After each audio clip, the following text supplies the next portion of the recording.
Hello, in front of me I've got Xiaomi Poco F4 GT. In this video I'll show you how to manage Google Pay app. In the beginning, let's enter Google Pay, select account,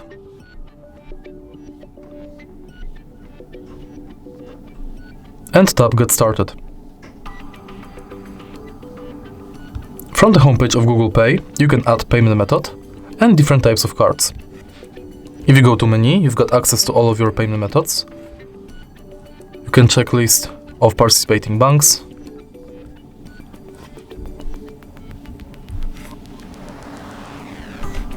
and your activity. Next, in settings, you can enable or disable email updates, Gmail imports, personalization within Google Pay, purchase notifications, updates about your passes, offers and tips, and you can edit your account info.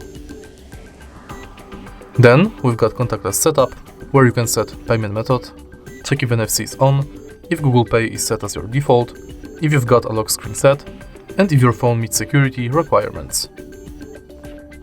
Then we've got help and support, send feedback, and in the end, access to our Google accounts.